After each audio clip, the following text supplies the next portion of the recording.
Lok Sabha speaker ఎన్నికల్లో ఎన్డీఏకి జగన్ మద్దతు ఇచ్చారు. ఈ చర్యతో జనం దృష్టిలో ఇంకో మెట్టు దిగిపోయారు. అసలు జగన్ బలమే పోరాటం. దాన్ని మర్చినప్పుడే డౌన్ఫాల్ ప్రారంభమైంది. వైఎస్ రాజశేఖర రెడ్డి కాంగ్రెస్లో ఉంటూనే ఆ పార్టీతో పోరాడాడు. ఒక దశలో సొంతంగా పార్టీ పెడదామని ఆలోచించినా విరమించుకున్నారు. రాష్ట్రంలో కాంగ్రెస్ అధికారంలో ఉన్నప్పుడు, కేంద్రంలో పీవీ ప్రధానిగా ఉన్నప్పుడు ఆయనకి ఎలాంటి పదవి రాకుండా ప్రత్యర్థులు అడ్డుపడ్డారు. ఎన్ని ఎదురైనా ఆయన కాంగ్రెస్లో నెంబర్ 1 నాయకుడిగానే ఉంటూ 2004లో ముఖ్యమంత్రి అయ్యారు. దీనికి కారణం పోరాడే తత్వం. వైఎస్ కుమారుడిగా జగన్ రాజకీయాల్లోకి వచ్చినప్పుడు ఆయన మీద ఎవరికీ దృష్టి లేదు. వైఎస్ అనంతరం ఒక నాయకుడిగా పోరాటం ప్రారంభించినప్పుడు హీరో అయ్యారు.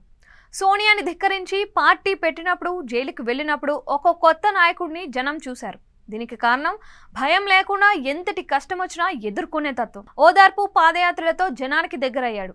జగన్ పాలనలో భరోసా ఉంటుందని సామాన్యులు నమ్మారు.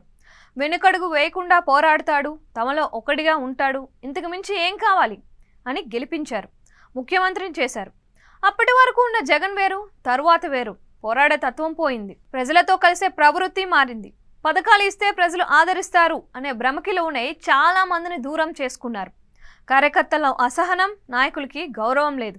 ఇవన్నీ ఒక ఎత్తైతే అన్నిటికీ మించి కేంద్రంతో రాజీ పడటం ఆశ్చర్యాన్ని, ఆగ్రహాన్ని కలిగించింది. ఇదంతా రాష్ట్ర అభివృద్ధి కోసమే అయితే ప్రజలు ఏదో సమాధాన పడేవారు. అయితే కేసుల భయంతోనే బీజేపీకి డూడు బసవన్న అంటున్నాడని జనం విశ్వసించారు.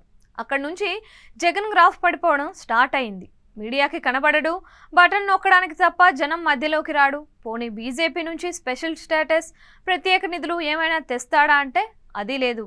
వైఎస్ వారసుడిగా జనం తన్ని గుర్తించారని జగన్ అనుకున్నారు. కానీ అది పాక్షికమే, కేవలం లాంచింగ్ ప్యాడ్. జగన్ భయపడు, పోరాడతాడు అని జనం గుర్తించడమే అసలు విజయం. దానికి గండి కొట్టుకున్నాడు. మొన్న జరిగిన ఎన్నికల్లో తనకు వ్యతిరేకంగా జట్టు కట్టి చంద్రబాబుని ముఖ్యమంత్రిగా చేసిన బీజేపీకి మద్దతు పలికి పల్చన అయిపోయాడు. అలాగని ఇండియా కూటమికి మద్దతు ఇవ్వలేడు. గతం గుర్తొస్తుంది. సోనియా కోపాన్ని ఎదిరించి జగన్ హీరో అయ్యాడు. బీజేపీ కోపానికి భయపడి జీరో అయ్యాడు. తరువాత ఆయన చంద్రబాబుపై ఎన్ని పోరాటాలు చేసినా జనం చూసి నవ్వుకుంటున్నారు.